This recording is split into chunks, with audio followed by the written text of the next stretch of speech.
तो गाइज आज हम देखने जा रहे हैं ब्लैक क्लोवर का एपिसोड नंबर 76। पर उससे पहले अगर आपने पिछले वाले एपिसोड्स नहीं देखे हैं तो उनका लिंक आपको आई बटन में मिल जाएगा। आप वहाँ पर क्लिक करके उन एपिसोड्स को पहले देख सकते हो। अब नेक्स्ट एपिसोड स्टार्ट करने से पहले पिछले एपिसोड का एक छोटा सा रिकैप ले लेते हैं। लास्ट एपिसोड में हमने देखा था कि आस्था और उसकी टीम जीत चुकी होती है और तब यहाँ आगे मैग्ना और फिनरल की टीम भी जीत जाती है और तब यहाँ लैंग्रिस अपने भाई को नीचा दिखाने के लिए उस मैच को मिनटों में ही खत्म कर देता है और उसे अपने रास्ते में ना आने की धमकी देता है और तब फिनरल भी उसके खिलाफ जीतने की बात करता है और तब यहाँ फिनरल उस बात को सोचकर डर रहा होता है और तब हम देखते हैं रॉयल गार्ड अगला मैच स्टार्ट करने की अनाउंसमेंट करता है और हम देखते हैं कि एक टीम का एक मेंबर गायब होता है और उसका नाम वहाँ पर एक्स लिखा होता है। तब किंग कहते हैं, अगर तुम लोगों ने अपना तीसरा साथी नहीं ढूंढा तो हम तुम्हें डिस्क्वालीफाई कर देंगे। और तब रॉयल गार्ड उस एक्स नाम के व्यक्ति को बुलाने लगता है और तब हम देखते हैं वो व्यक्ति कोई और नहीं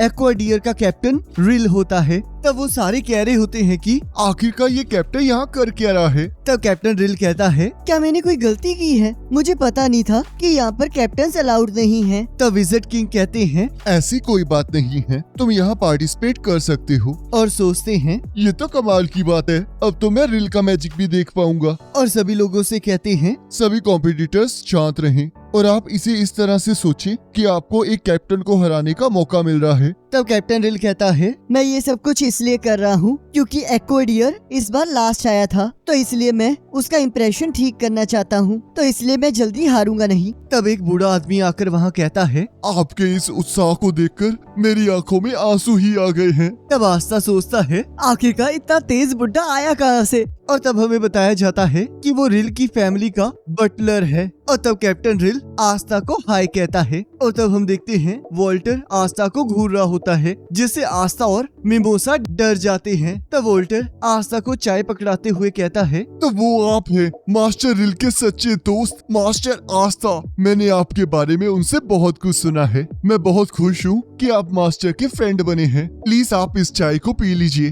तब आस्था जैसे उस चाय को पीता है तब वो पूरी तरह से शॉक हो जाता है और कहता है, ये चाय इतने उत्तम दर्जे की है कि मैं इसके स्वाद को समझ ही नहीं पा रहा हूँ। तब वॉल्टर कहता है, मैं तो अपने स्वप्न में भी नहीं सोच सकता था कि मेरे स्वामी रिल के मित्र भी बनेंगे। मुझे तो लगा था ऐसा कभी नहीं होगा। और रोने लगता है। तब कप्तान रिल वॉल्टर को शांत रहने के लिए कहते हैं। तब मुकाबला शुरू करने की घोषणा हो जाती है। तब कप्तान रिल कहते हैं, तो चलो फिर आज मैं अपनी सबसे अच्छी तस्वीर बनाऊंगा। और तब कप्तान रिल आकाश को देखकर अपनी चित्रकारी के बारे में सोचने लगते हैं और अपने साथियों को इसके बारे में बताने लगते हैं। पर हम देखते हैं उनके साथियों को उनकी कोई भी वार्तालाप समझ नहीं आ रही होती और तब कप्तान रिल उनको अपना साथ देने के लिए कहते हैं। और तब हम देखते हैं दुश्मन दल के लोग उन्हें पकड़ लेते हैं और वो अपने आप को बचाने के लिए जोर जोर से गुहार लगा रहे होते हैं। तब सभी लोग ये दृश्य देखकर बहुत अचंभित हो जाते हैं। तब यूनो कहता है, ये आकाश को देखने में इतने व्यस्त थे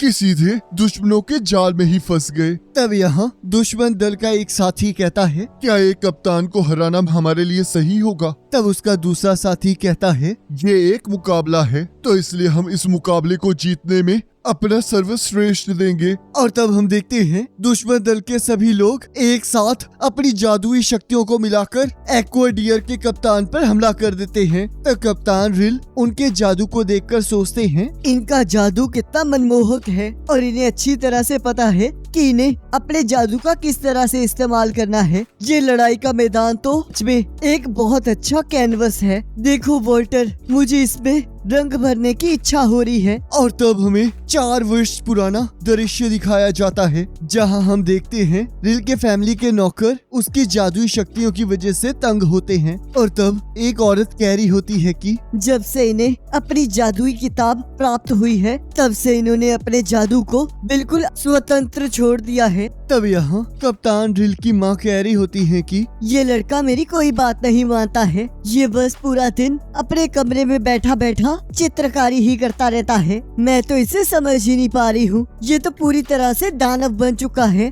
अब तो तुम मुझे ये सोचने पर मजबूर कर रहे हो कि काश तुम पैदा ही ना हुए होते। और तब हम यहाँ देखते हैं कप्तान ड्रिल चित्रकारी ना अच्छी बनने के कारण अपने कमरे को पूरी तरह से तबाह कर देता है और कहता है आप मुझे और मेरी चित्रकारी को कभी नहीं समझ सकते। और तब वोल्टर कप्तान ड्रिल से मिलने आता है। पर कप्तान ड्रिल कुछ भी सुनने के मूड में नहीं होते और कहते हैं आखिरकार क्यों मैं एक अच्छी चित्रकारी नहीं बना पा रहा हूँ। ये तो बहुत ज्यादा बोरिंग है। किसी को भी अंदाजा नहीं है कि मुझे कितना दर्द हो रहा है और मुझे कोई नहीं समझता है। और तब वोल्टर कैप्टन ड्रिल को थप्पड़ मारता है और तब कैप्टन ड्रिल देखते हैं वोल्टर का बहुत ज्यादा खून निकल रहा होता है। और तब वोल्टर कहता है शुक्र है आपने मेरी तरफ देखा। क्या आपको दर्द हो रहा है? जब लोग जख्मी होते हैं तब उन्हें दर्द होता है और इसलिए वो हर्ट होने से डरते हैं। और वो इसलिए डरते हैं क्योंकि वो इसे समझ नहीं पाते, तो इसलिए वो उसके पास भी नहीं जाना चाहते।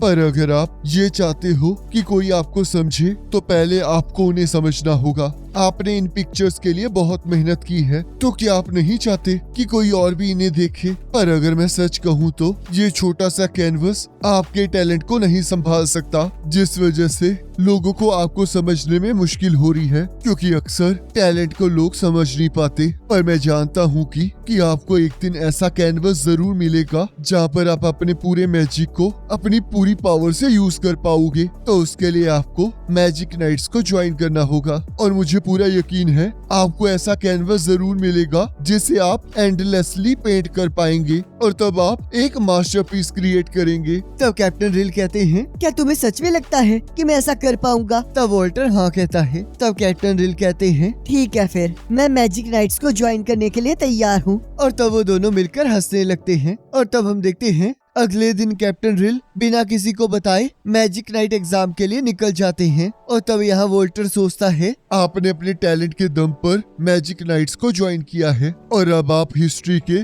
सबसे छोटे कैप्टन बन चुके हैं। आपके परिवार को आप पर बहुत गर्व है। तब यहाँ कैप्टन ड्रिल सोचते हैं ये कैनवस सच में बहुत बढ़िया है और वोल्टर मैं तुम्हें सबसे पहले अपनी अल्टीमेट पिक्चर दिखाना चाहता हूँ, क्योंकि तुम ही वो पर्सन हो जिसकी वजह से मैं वो बन पाया हूँ जो मैं आज हूँ। तब वोल्टर हमें बताता है मास्टर की पिक्चर मैजिक की एक क्वालिटी है कि ये किसी भी मैजिकल एट्रीब्यूट को रिक्रिएट कर सकती है। और तब हम देखते हैं कैप्टन ड्रिल अपनी पावर से उन दोनों को हरा देते हैं। तब नोएल कहती है इसने तो उन दोनों के स्पेल के ऑपोजिट एट्रीब्यूट से उन पर हमला किया है। ये तो बहुत ही ज्यादा कमाल की बात है। तब वोल्टर सोचता है मास्टर के दुश्मन जितने ज्यादा स्ट्रॉन्ग होंगे उतनी ज्यादा उनकी क्रिएट करने की इच्छा बढ़ती जाएगी। और तब वोल्टर कैप्टन ड्रिल की पेंटिंग को देखकर बहुत खुश हो जाता है। तब यहाँ उनका ओपोनेंट सोचता है आखिरकार ये कैसे हो गया। और तब हम देखते हैं कैप्टन ड्रिल का साथी उन्हें कैसे आजाद कर देता है और उनकी पेंटिंग की तारीफ करने लगता है। और तब दूसरा साथी उनके ओपोनेंट का क्रिस्टल तोड़ देता है और हम देखते हैं कैप्टन ड्रिल की टीम जीत जाती है। और तब यहाँ कैप्टन ड्रिल अपनी पेंटिंग को एग्जामिन कर रहे होते हैं और ये देखकर उनके साथी बहुत शॉक हो रहे होते हैं। और तब वोल्टर इन सभी चीजों को देखकर बहुत ज्यादा एक्साइटेड हो रहा होता है। और तब हम देखते हैं कैप्टन ड्रिल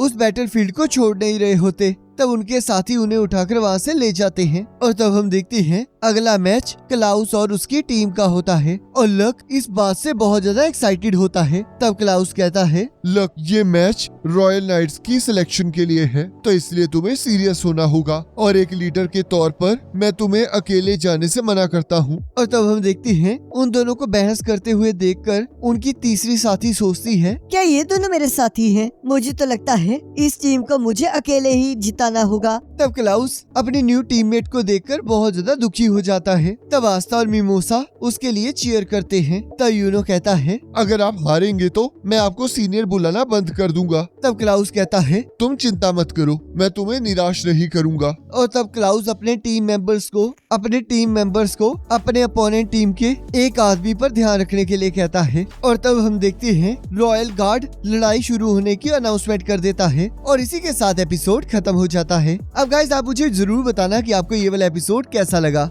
और गाइस हमने बीच में थोड़ी सी हिंदी में वार्तालाप करनी स्टार्ट कर दी थी क्योंकि किसी पर्सन को पर्सन वर्ड पसंद नहीं आ रहा था, उसे व्यक्ति चाहिए था, तो मैंने कहा पूरा व्यक्ति ही हम इसमें ऐड करेंगे। पर थोड़ी देर बाद हमारी हिंदी थोड़ी कम पड़ गई, तो थोड़ा देख लेना। अगली बार इस वीडियो को बनाने से पहले मैं महाभारत देखकर जरूर आऊंगा। बाकी लास्ट में अगर आपको ये वाली वीडियो अच्छी लगी तो इसे लाइक जरूर करना, चैनल पर नहीं तो सब्सक्राइब जरूर करना। बाकी नेक्स्ट एपिसोड का लिंक आपकी स्क्रीन पर आ रहा होगा, आप उस पर क्लिक करके अगले एपिसोड को देख सकते हो।